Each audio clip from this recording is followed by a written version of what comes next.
Nah, orang-orang soleh tidurnya tidak seperti yang dokter sarankan. Dia paling lama tidur 3 jam. Saya punya guru pulang ceramah jam 12.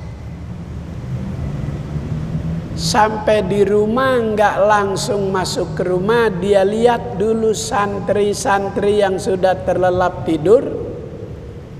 Jika ada nyamuk yang menggigit itu oleh sang guru, nyamuknya digini. Terbangun santrinya, itu guru minta dipijitin dari jam 12. Yang mijitin udah capek, dikirain udah tidur. Belum, kata sang guru, tambah keras pijitannya. Udah 1 jam masih minta ditambahin keras. Jam 2 terus ke belakang, terus ke atas. Jam 3 terus dikit lagi. Udah 3 jam dipijit, santrinya istirahat. Itu guru jam 3 udah sholat sunat sampai subuh. Kapan tidurnya itu? Itu orang-orang soleh, tidur sedikit terasa puas. Nanti akan kita rasakan kalau kita berada di tanah suci, di Mekah, di Madinah, itu tidur cuma 2 jam, nikmat, puas, kayaknya lama. Karena memang keadaan, karena memang situasi, semua orang semangat beribadah. Jadi kita semangat beribadah. Karena memang tempatnya orang mengejar sholatnya berjamaah. Sholatun fi masjidi hadza afdalu min alfi sholatin fi ma siwahu. Sekali sembahyang di Masjid Nabawi sama dengan kita sembahyang di An-Nur 1000 kali. Hadis itu yang memacu jamaah haji, jamaah umroh untuk selalu berjamaah di Masjid Nabawi. Sebaliknya, di Masjidil Haram itu sekali sembahyang di sana sama dengan kita di sini sembahyang 100.000 kali. Makanya tidak ada yang bermalas-malasan di sana, mengejar target pahala yang dijanjikan oleh Nabi.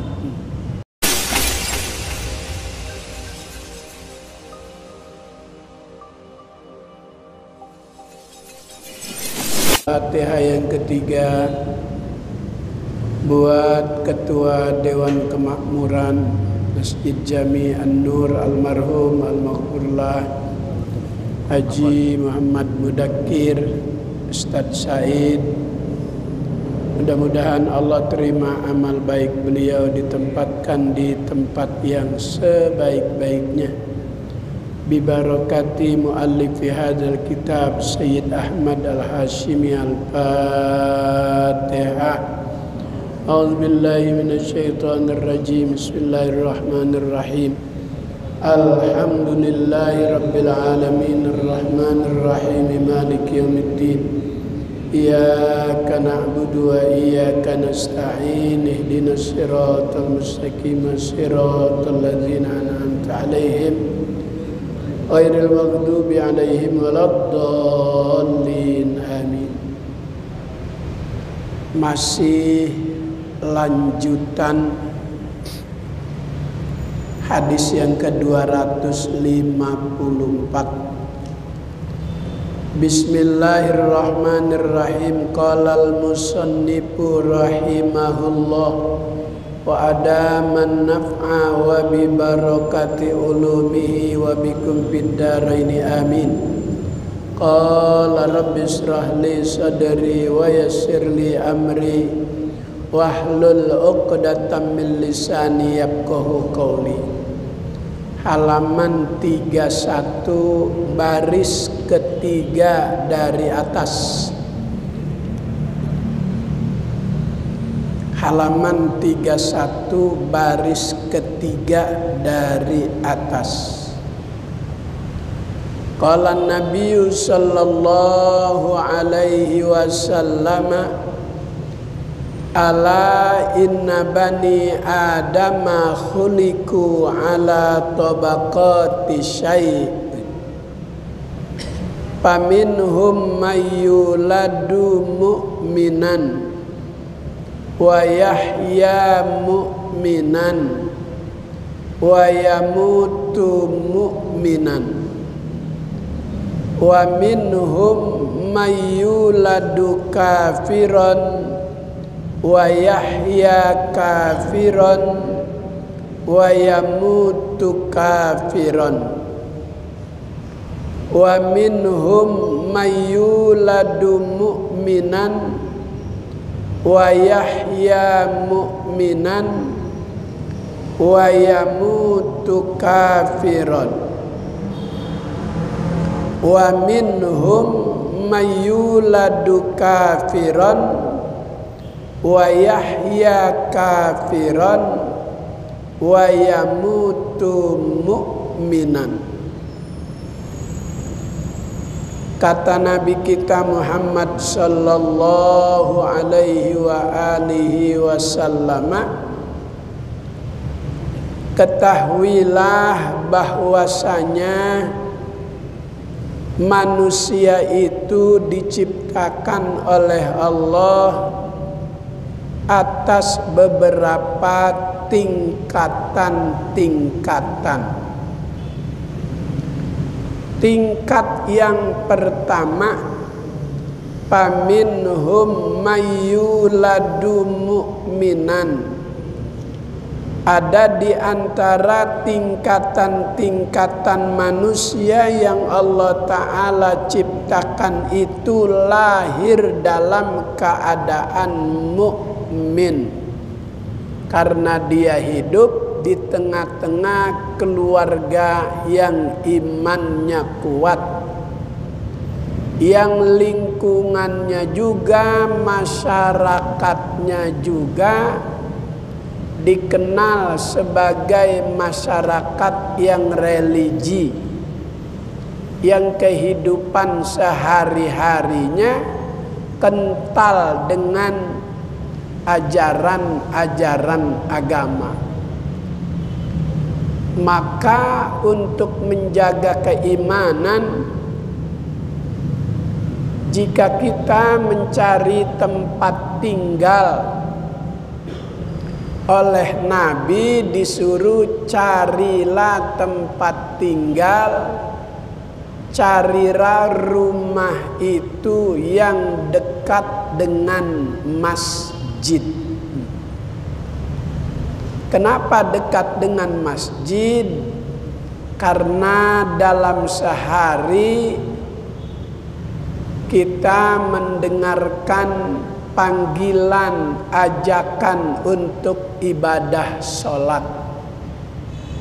Salah satu di antara tanda keimanan seseorang itu, kata Nabi, man lazimal masjidah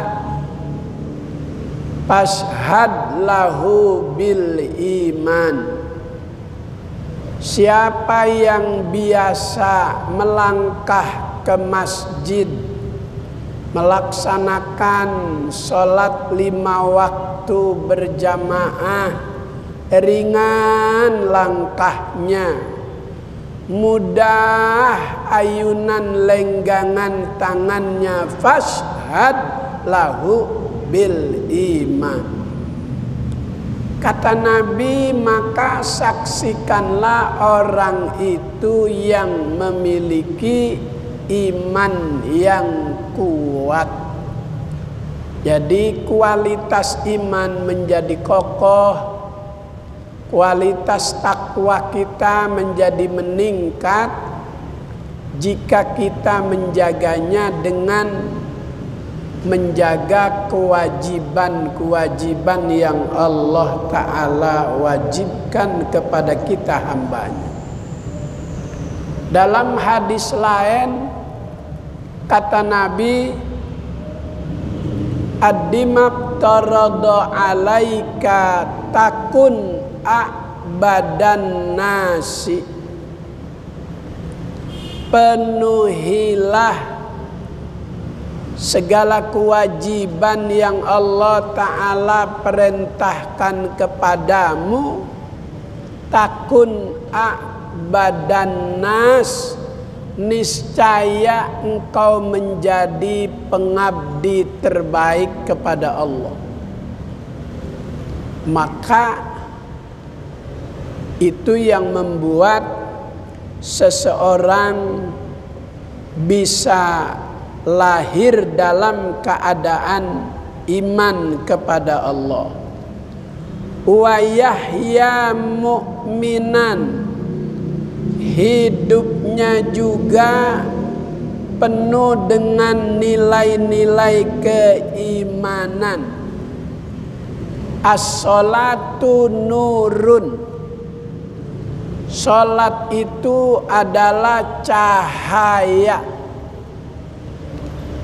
Tahun 68, 69, 70 Petamburan, Tanah Abang belum masuk listrik. Listrik masuk tahun 71, 72.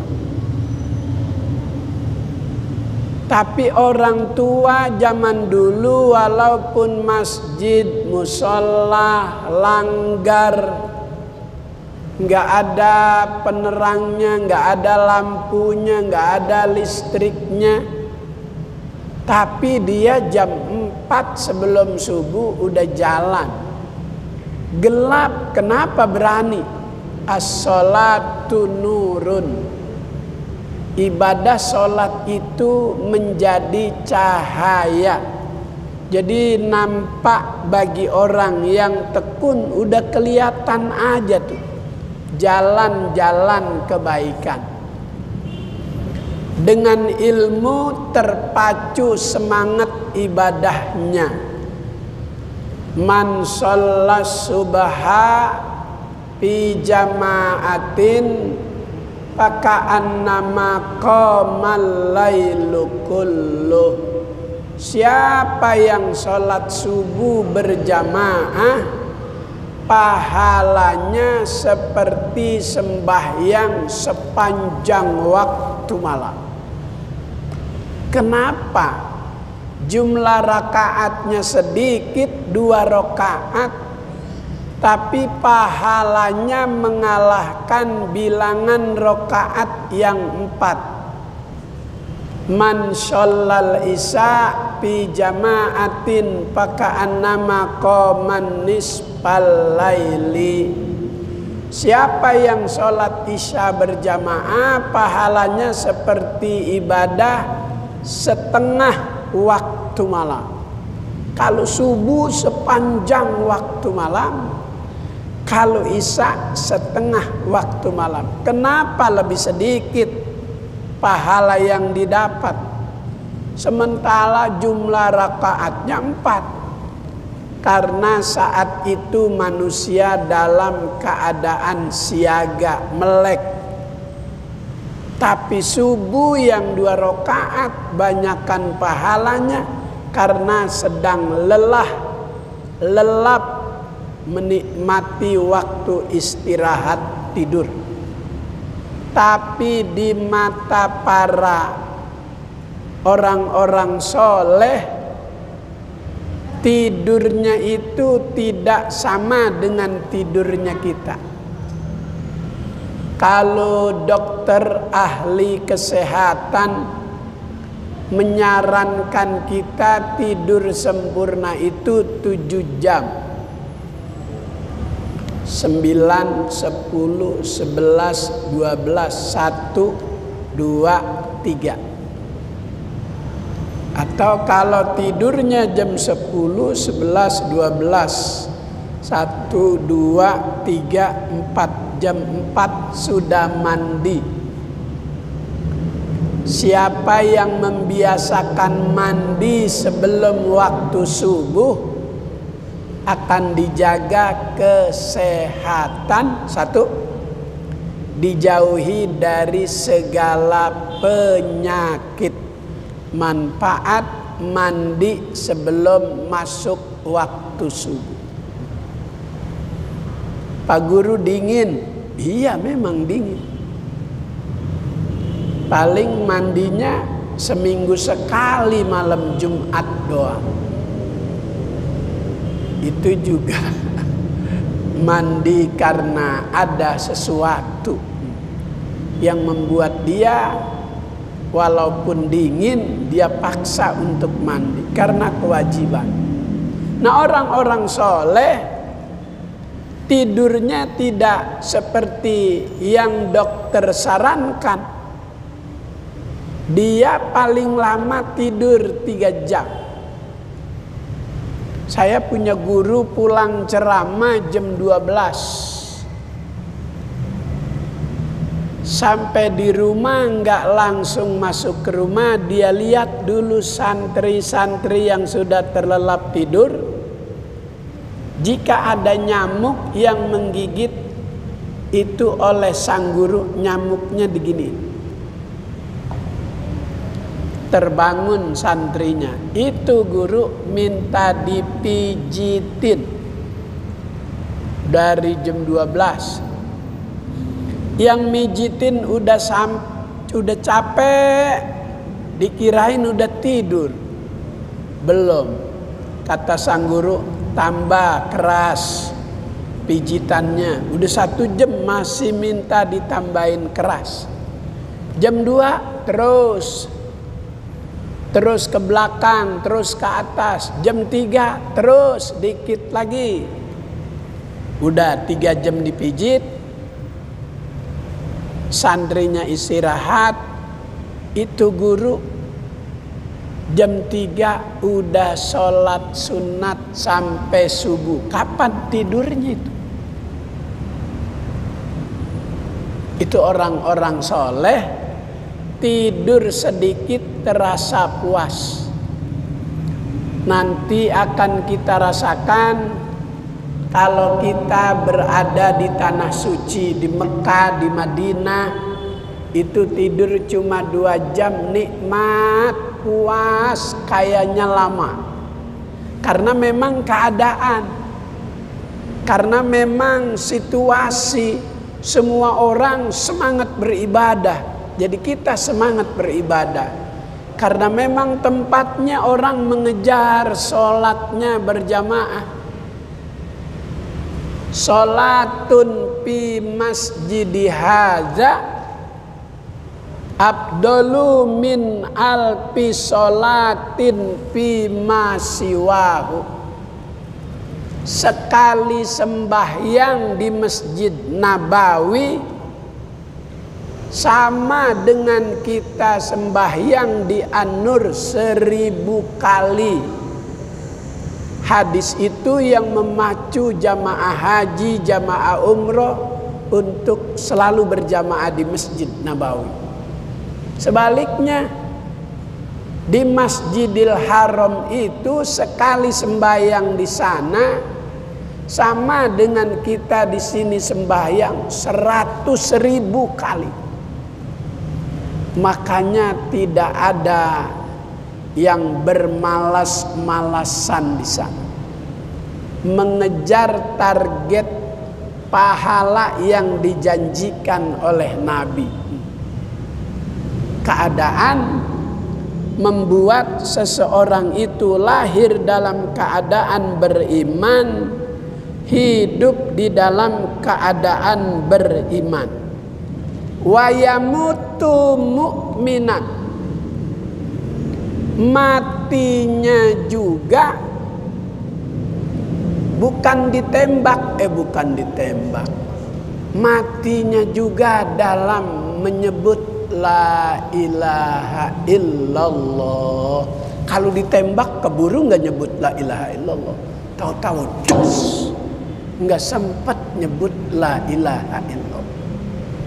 Maka ada orang lahir dalam keadaan beriman, hidup di tengah-tengah keluarga masyarakat yang beriman, dan mati juga dalam keadaan beriman, bisa menyebut la ilaha illallah. Itu jangan dianggap remeh.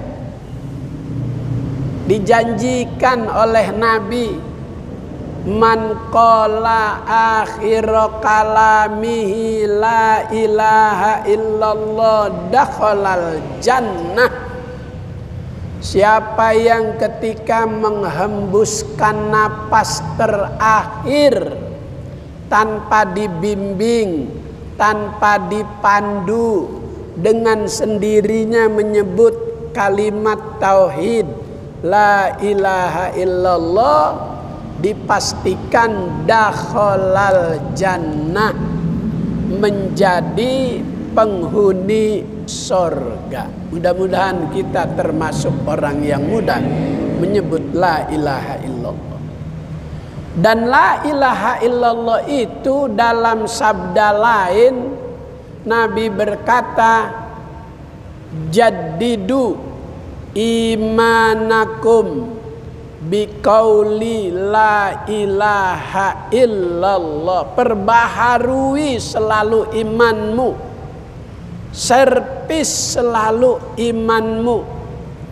Mobil kalau dicun up, ganti oli, ganti persneleng, oli gardan, itu enak dipakai. Begitu lidah kalau biasa menyebut itu, terasa hidup itu enak, dekat dengan Allah. La ilaha illallah tidak hanya menjadi sebuah lipstick, tapi la ilaha illallah yang dibaca sampai meresap ke dalam jiwanya. Tidak ada Tuhan yang patut disembah kecuali Allah. Maka orang yang meresapi kalimat itu dalam hidupnya, dia tidak mau punya harapan yang banyak kepada manusia, kecuali harapan-harapan kepada Allah. Jam 2 malam dia menyiapkan proposal buat hidupnya kepada Allah melalui tahajud.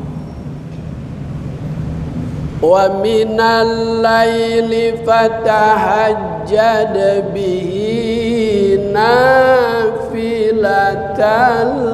lak asa ay yab'atsaka rabbuka maqaman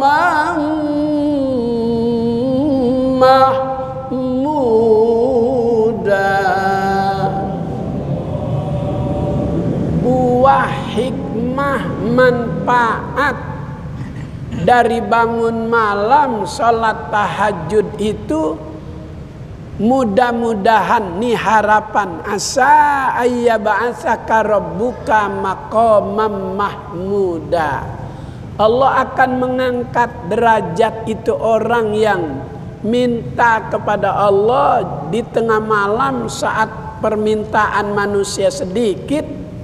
Allah akan kabul permintaan hambanya di malam, di waktu-waktu mustajab, waktu-waktu tertentu.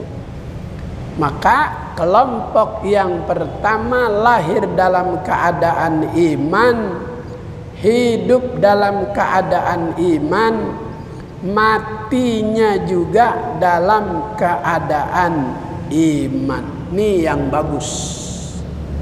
Sebab kalau memiliki keyakinan yang lemah, khawatir imannya itu terjual oleh kepentingan dunia. Kata Nabi, akhsha ma khasyitu min ummati. Di antara kekhawatiran yang paling aku takutkan akan menimpa umatku satu, kibrul batni, memiliki perut yang besar. Apa nih maksudnya perut yang besar? Manusia ini kantong makannya ususnya itu cuma 30 cm. Tapi yang kemarin kita sembelih, yang kemarin kita potong sapi, kerbau, itu kantong makannya lebih besar. Dia bisa makan 3 karung rumput. Tapi walaupun kantong makannya besar, itu sapi, kerbau, jika perutnya udah gendut, berhenti, udah nggak nafsu lagi makan. Tapi manusia, walaupun perutnya udah gendut, masih ada yang dia gendutin, rekeningnya. Makanya kehancuran sebuah bangsa, melemahnya ekonomi suatu negara, bukan yang bikin rusak itu kerbau sapi yang makannya banyak, tapi manusia. Karena itu lahir dalam keadaan iman, hidup dalam keadaan iman, mati dalam keadaan iman, karena imannya terus terpupuk sejak lahir. Dengan keberadaan di tengah keluarga dan masyarakat yang mendukung keimanan seseorang menjadi kuat, akhir hidupnya membawa iman, husnul khotimah.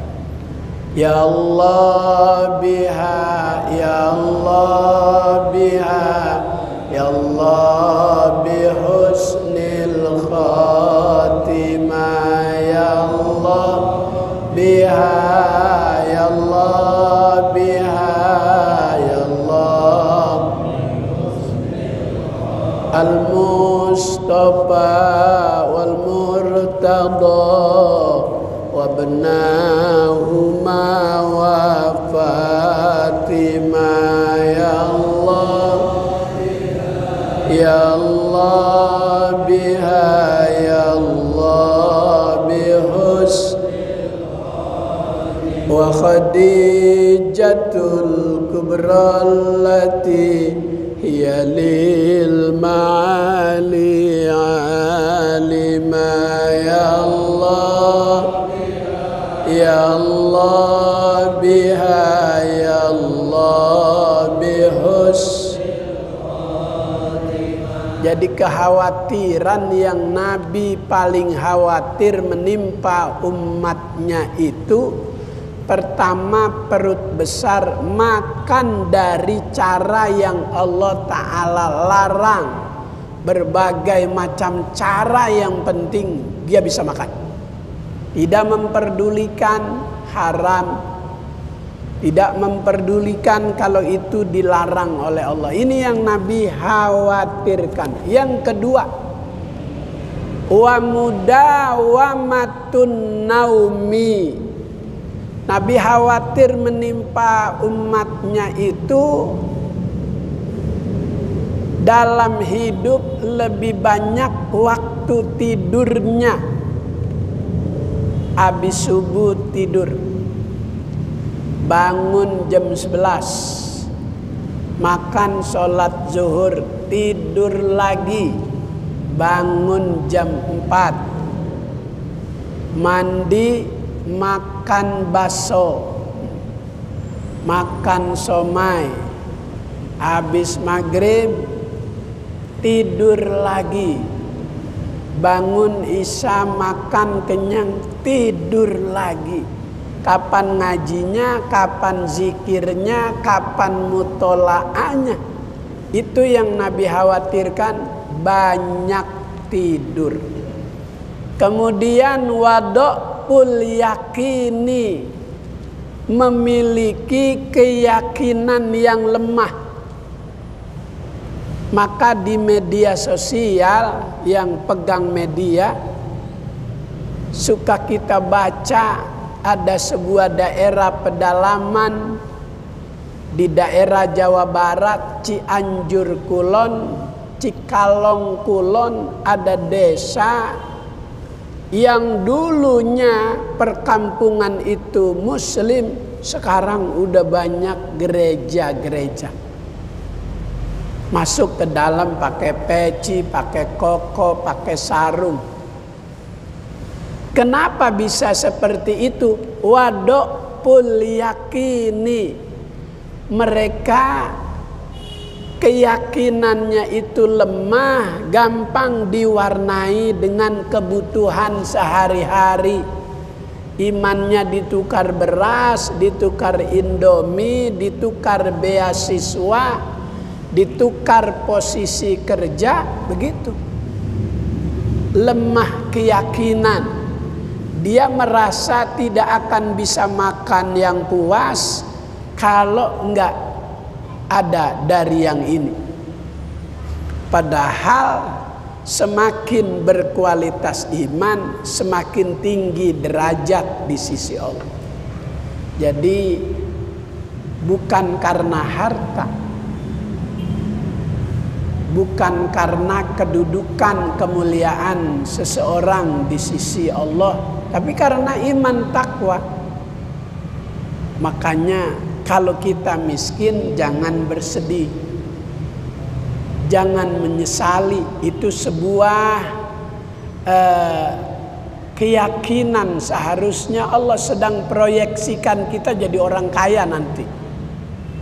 Yang miskin jangan bersedih dan jangan sesali diri. Ada yang nyanyi begitu Tuan. Siapa Wan? Oh Oma Irama, apalah aja.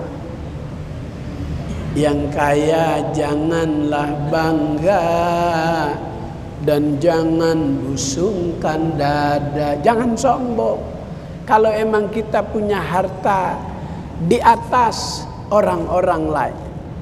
Ini kekhawatiran di antara yang Nabi takutkan menimpa umatnya. Satu, perut besar, menghalalkan berbagai macam cara. Yang kedua, terbuai dengan kenikmatan sesaat di waktu tidur. Ketiga, memiliki keimanan yang lemah, keyakinan yang lemah. Wa minhum mayyuladu kafiron wa yahya kafiron wa yamutu kafiron. Ada orang lahir dalam keadaan kafir, hidup dalam keadaan kafir, mati dalam keadaan kafir.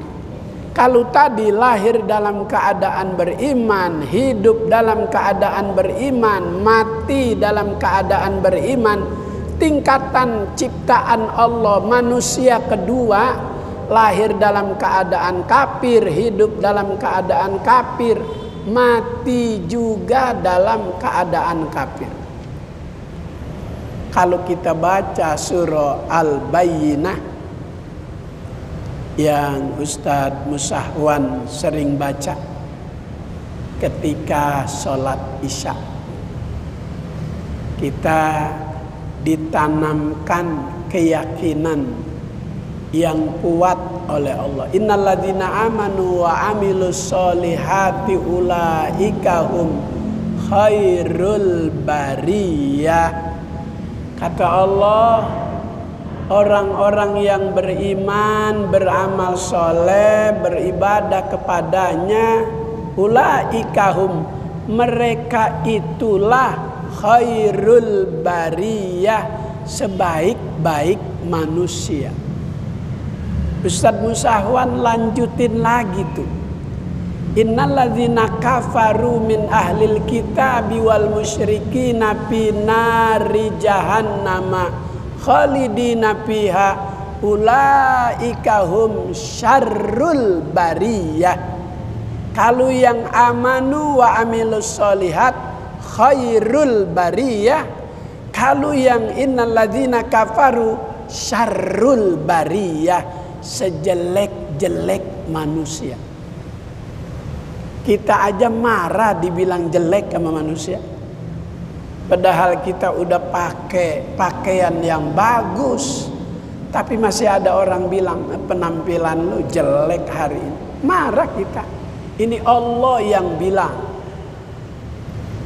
Innalladzina kafaru min ahlil kitabi wal musyrikina fi nari jahannam khalidina fiha. Mereka itu orang kafir, tempatnya di neraka jahanam, khalidina fiha, kekal selama-lamanya. Mereka itu sejelek-jeleknya manusia. Al-Quran sebagai pedoman untuk kita umat Nabi agar tidak tertukar keyakinan kita. Kemudian wa minhum mayyuladu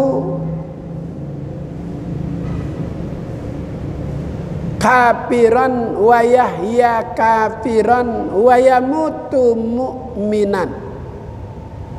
Ada orang lahir dalam keadaan kafir, hidupnya juga di tengah keluarga yang kafir. Sebulan sebelum meninggal masuk Islam, mati dalam keadaan membawa iman. Kafir itu artinya menolak keberadaan Sang Pencipta. Kafir koper, hatinya tertutup. Kalau tas yang buat bawa barang banyak, koper namanya. Koper kalau mau dibawa dikunci, tuh tertutup, tidak bisa lagi barang lain masuk. Orang kafir tuh hatinya tertutup, sulit untuk bisa masuk keyakinan-keyakinan yang lain, kecuali koper bisa dibongkar dengan alat-alat tertentu. Hati manusia yang udah tertutup, udah diponis jadi orang kafir, kalau Allah Ta'ala buka dengan hidayah bakal terbuka. Yahdi mayyasha. Allah yang berkehendak memberi hidayah kepada hambanya. Manusia nggak bisa.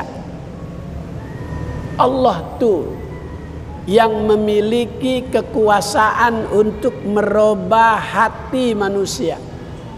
Maka kita kalau sholat sebelum takbir disuruh baca ya muqallibal qulub sabbit qalbi ala dinik. Wahai zat yang membolak-balikkan hati, sabbit qalbi ala dinik, tetapkan hati saya terhadap agama yang saya yakini, jangan diombang-ambing.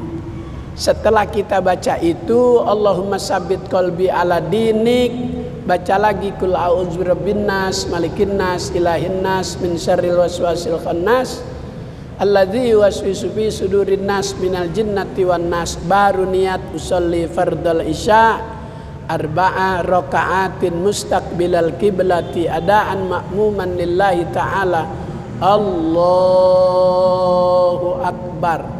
Setelah hati ini kosong dari urusan dunia, hadirkan konsentrasi hanya kita sedang berhadap dengan Allah. Baru takbir Allah. Insya Allah enggak digoda sama setan. Mudah-mudahan sehat, panjang umur. Ketemu kembali di malam Selasa yang akan datang. Allahumma rzuqna ilman nafi'a wa amalan mutaqabbala wa fahman zakiyya wa qalban khashi'a. Allahumma inna nas'aluka fahman nabiyyin wa hifzal mursalin wa ilhamal malaikatil muqarrabin. Allahumma barik lana fi asma'ina wa absarina wa qulubina wa azwajina wa dhurriyyatina wa tub alaina innaka antat tawwabur rahim.